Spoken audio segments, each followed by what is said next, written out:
Hello friends, how are you.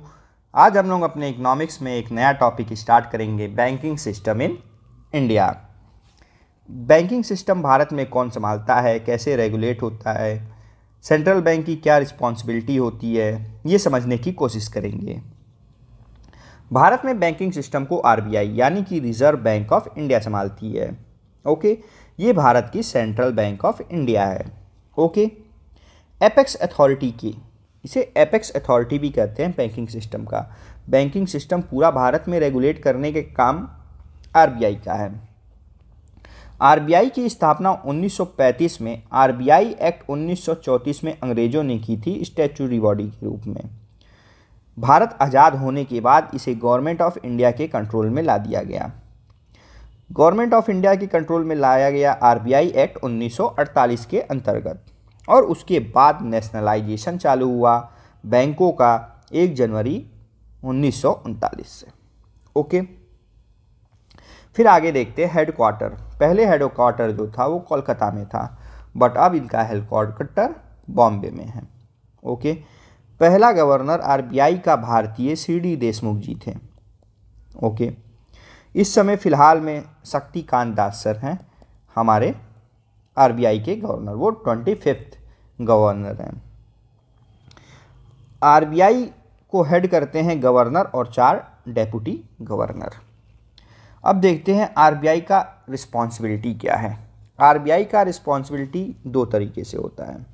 एक होता है ट्रेडिशनल रिस्पॉन्सिबिलिटी और दूसरा होता है नॉन ट्रेडिशनल रिस्पॉन्सिबिलिटी। पहले हम लोग देखते हैं ट्रेडिशनल रिस्पॉन्सिबिलिटी क्या है। Traditional responsibility permanent till RBI taken back and away. Okay, permanent till RBI taken back and away. वो पॉलिसी बनाती है आरबीआई जिसे जब तक आरबीआई वापस नहीं लेगी तब तक वो वापस नहीं होगा। वो होता है ट्रेडिशनल रिस्पॉन्सिबिलिटी। ओके, इसको आगे और देखेंगे इलेबोरेट में। चलिए आइए नॉन ट्रेडिशनल रिस्पॉन्सिबिलिटी देखते हैं। नॉन ट्रेडिशनल रिस्पॉन्सिबिलिटी क्या होता है? Temporary. Okay, discontinued after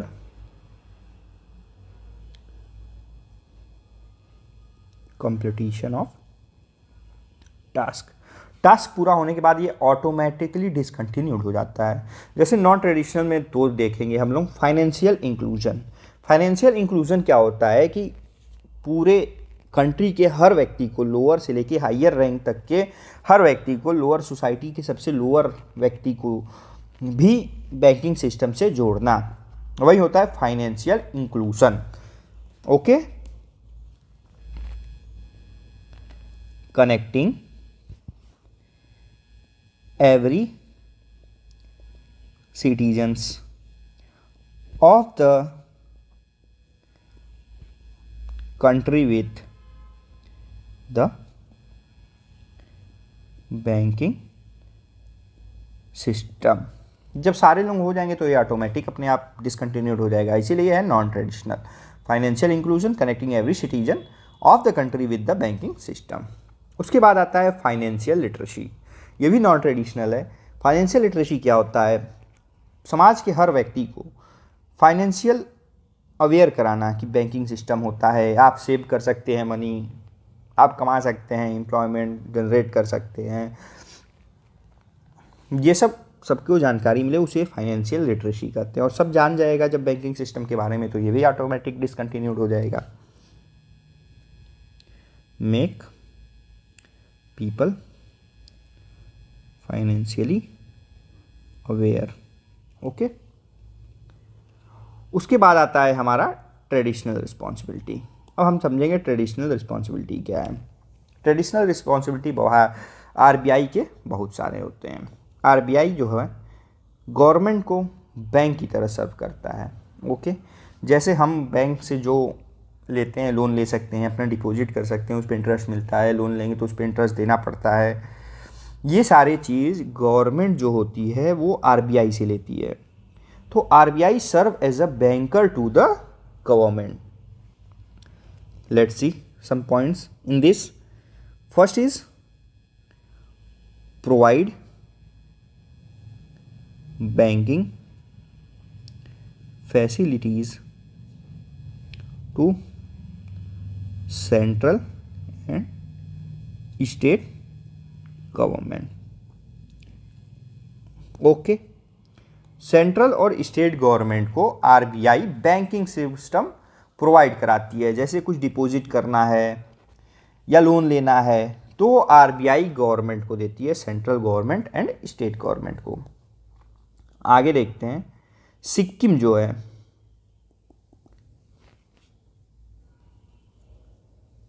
RBI से बैंकिंग फैसिलिटी नहीं लेती है।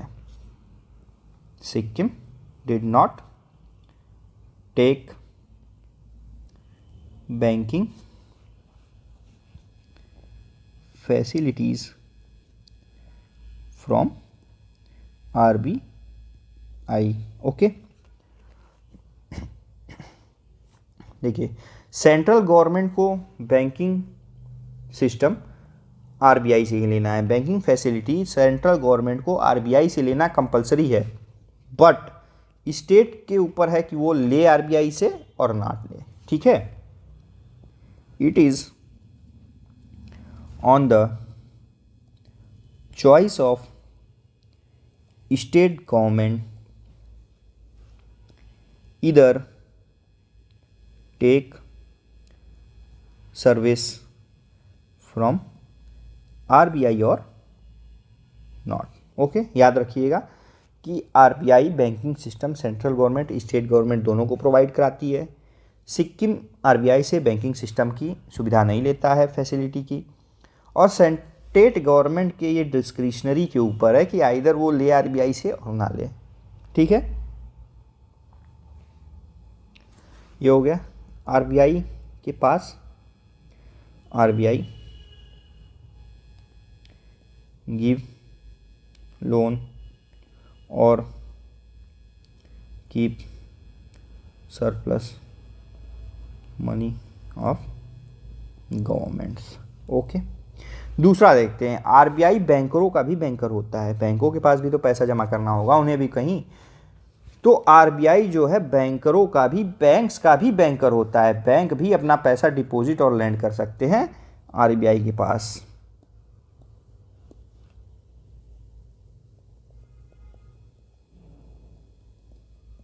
ओके, क्या समझे हम लोग? बैंक आरबीआई के पास अपना डिपॉजिट रख सकता है, लोन ले सकता है, इसलिए आरबीआई को हम कहते हैं, याद रखिएगा लोग ये चीज़, आरबीआई को हम कहते हैं the lender of the last resort. Okay, ये याद रखिएगा लोग, the lender of the last resort. Okay, आगे देखते हैं थर्ड, रेगुलेट सम एनबीएफसीज। एनबीएफसीज जानते ही होंगे आप लोग, नॉन बैंकिंग फाइनेंशियल कंपनी। इसे हम लोग आगे से पूरे डिटेल में देखेंगे, बस यहाँ जान जाइए कि एनबीएफसी को भी, कुछ एनबीएफसी को आरबीआई रेगुलेट करती है। ओके, आगे समझाएंगे इसे कि कौन से को करती है, कौन से को नहीं करती है। Regulates entire banking system, Bharat के पूरे बैंकिंग सिस्टम को आरबीआई रेगुलेट करती है।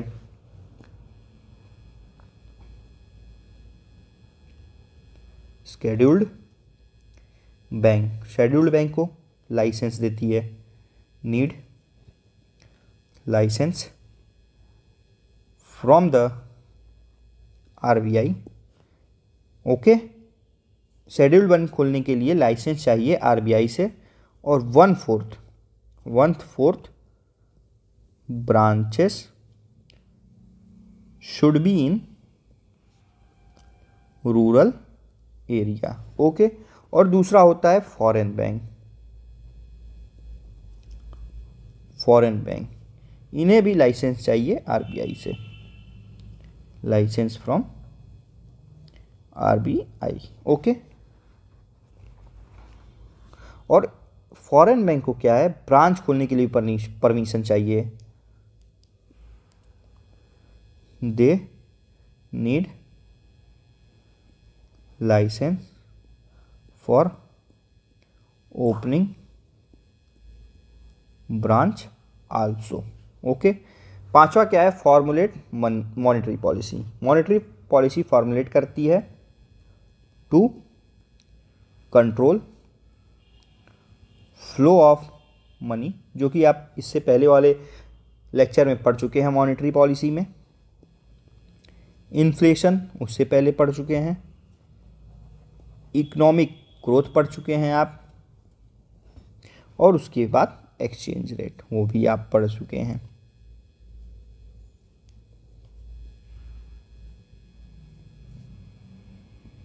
Okay sir. अब उसके बाद देखते हैं, the RBI is the custodian of foreign reserve in India. Bharat जो फॉरेन रिजर्व यानी कि डॉलर, येन, पाउंड एक्सेट्रा एक्सेट्रा में जो रखती है अपने पास करेंसी, हार्ड करेंसी, उसका भी कस्टोडियन आरबीआई होती है, उसे संभालना है। जैसे इंडिया हार्ड करेंसी के तौर पे क्या क्या रखता है देखते हैं। Hard currency India prefer are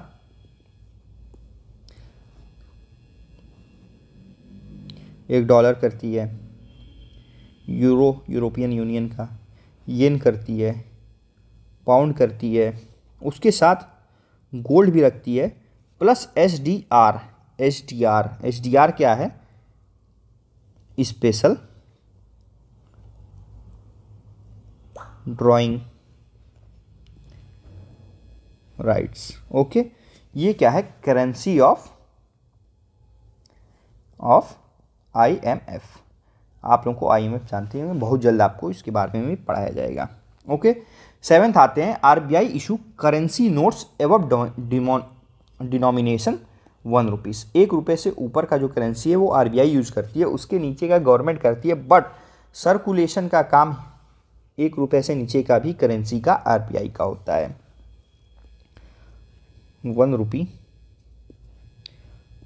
notes and coin issued by government of India, however circulation responsibilities lies with the RBI। Okay. अब अगला टॉपिक हम लोग देखते हैं अपना, mechanism used in order to print fresh notes. Fresh currency अगर print करना है भारतीय सरकार को या आरबीआई को, तो उसके लिए कुछ फैक्टर्स अडॉप्ट किए जाते हैं जिनके बेसिस पे करेंसी प्रिंट किए जाते हैं, वो हम देखते हैं। Factor adopted by central bank before issuing fresh currency. पहला है हमारा लेवल ऑफ इन्फ्लेशन यानी महंगाई का क्या दर है। उसके बाद देखते हैं इकोनॉमिक ग्रोथ। इकोनॉमिक ग्रोथ किस लेवल से चल रहा है। और लास्ट देखते हैं the exchange rate of domestic currency. Okay. Domestic currency का क्या एक्सचेंज रेट चल रहा है, इकोनॉमिक ग्रोथ क्या चल रहा है, और लेवल ऑफ इन्फ्लेशन क्या चल रहा है, ये देखने के बाद हम करते हैं, डिसाइड करते हैं कि कितना फ्रेश करेंसी हम प्रिंट करेंगे, कितना नहीं प्रिंट करेंगे। 2 मैकेनिज़्म वर्ल्ड में फॉलो होता है फ्रेश करेंसी प्रिंट करने के लिए। एक होता है मिनिमम रिजर्व सिस्टम, जो कि हमारे भारत और मेनी डेवलपिंग कंट्री में यूज़ होता है। India plus many developing countries uses. Okay. इसके अंदर क्या होता है, आरबीआई जो हमारे भारत यानी कि इंडिया की सेंट्रल बैंक जो है वो कैसे इसका यूज करती है ये हम देखते हैं। RBI maintains a reserve of gold plus hard currency. Of 200 crore rupees. Okay, जो गोल्ड होता है वो हम रखते हैं 115 करोड़ का, और जो हमारा हार्ड करेंसी है उसको हम लोग रखते हैं 85 करोड़ का। हार्ड करेंसी आप देख चुके हैं, ऊपर हम लोग पढ़े हैं। भारत क्या प्रेफर करता है? डॉलर, येन, पाउंड, यूरो, IMF का SDR। ओके, ये हमारे भारत में प्रेफर किया जाता है। आगे देखते हैं। The reserve is maintained by the RBI in order to fulfil the promise which made by the governor of RBI on Indian currency. Reserve क्यों RBI रखती है? जो प्रॉमिस की है करेंसी के ऊपर, किस पेज, एक सिंपल पेज के ऊपर करेंसी होता है, उस नोट की कीमत जो है उसके वैल्यू का जो प्रॉमिस करती है RBI, उसको मेंटेन करने के लिए RBI रिजर्व रखती है। ओके, कहाँ कहाँ करेंसी प्रिंट होता है वो भी देख लेते हैं। कभी कभी स्टेट PCS और CGL के क्वेश्चनों में एग्जामों में पूछ देता है। 4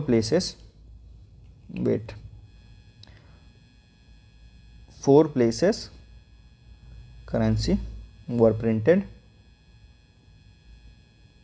that are नासिक एंड देवस।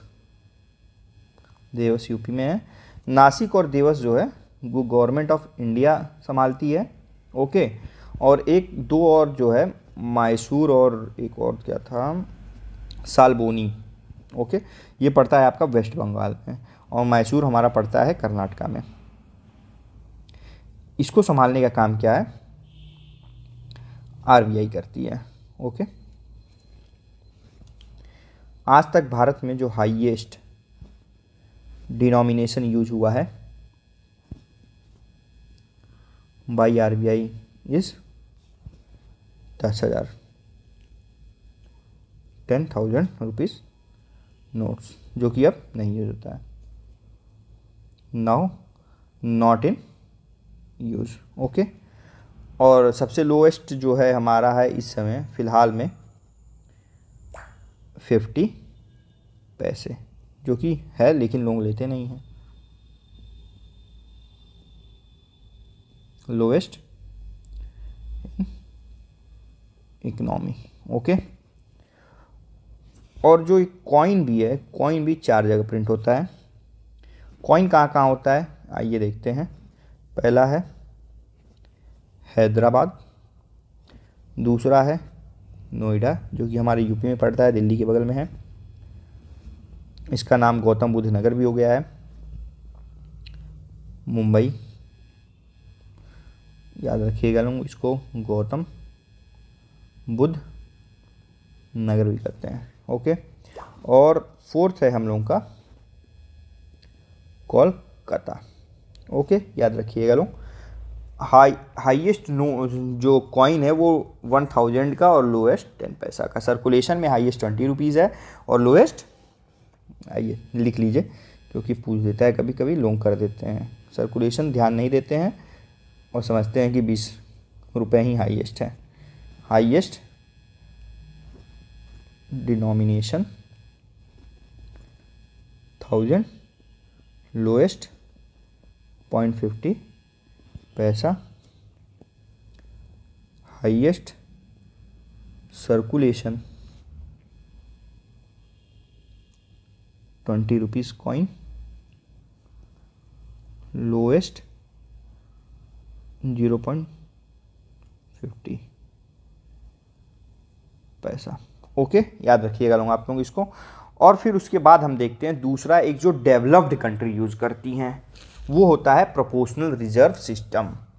उनका एक रेशियो फिक्स होता है कि जैसे 100 रुपया प्रिंट करना है तो 50 रुपया मुझे रिजर्व करना है। मैं जैसे बता रहा हूँ वैसे ही वो फिक्स करके रखते हैं कि इतना पैसा प्रिंट करने के लिए नया, इतना हमें रिजर्व अपना बढ़ाना होगा। Okay, mainly used in developed countries. क्या है इसमें? maintained reserve increases along with the amount to be printed in a fixed ratio. Okay, याद रखिए लोग। हैंस हालांकि इसलिए जो मेंटेन्ड रिजर्व है इनके पास नॉट फिक्स्ड। जैसे कि डेवलपिंग कंट्री इंडिया ने फिक्स कर रखा है कि 200 करोड़ रुपए का रिजर्व है इनके पास, ओके, लेकिन इनका फिक्स नहीं है कि रिजर्व कितने का है, क्योंकि जैसे इन्होंने, मानिए लेट्स सी एग्जांपल देखते हैं, see this,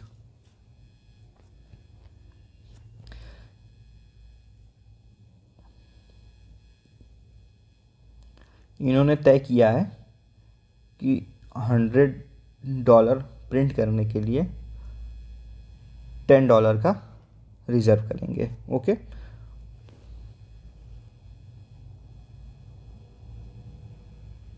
to print keep reserve, okay. तो जैसे मान लीजिए इस समय इनके पास $1000 हैं और इन्होंने $100 रिजर्व रखा है, बट मान लीजिए ये $200 और प्रिंट किए, प्लस किए, तो ये 100 जो है 20 इसमें प्लस हो जाएगा, तो ये $120 हो जाएगा, ये $1200 हो जाएगा। तो ये रिज़र्व जो है इनका डिक्रीज और इंक्रीज होता रहता है एज न्यू करेंसी प्रिंट और डिस्ट्रॉयड, ओके। Thank you. हम अगले लेक्चर में आगे की टॉपिक्स को देखेंगे, जैसे कि हम देखेंगे नेशनलाइजेशन ऑफ बैंक की एक ब्रीफ हिस्ट्री को समझें, क्योंकि बैंक कब से चालू हुआ, कब तक चला। अगला लेक्चर जल्दी आएगा, कल या परसों में अपलोड कर दूंगा।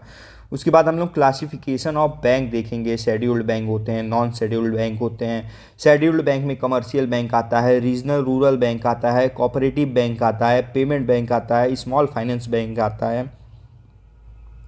उन सब का गाइडलाइंस देखेंगे कि आरबीआई क्या उनके लिए गाइडलाइंस यूज़ करती है, कैसे वो इस्टेब्लिश हो सकते हैं, okay. Thank you so much. आप और कोई जानकारी चाहिए या फिर कोई सेशन से डाउट होगा तो आप हमारे Instagram ID UPSC with Shivam पे मैसेज कर सकते हैं। और थैंक यू सो मच।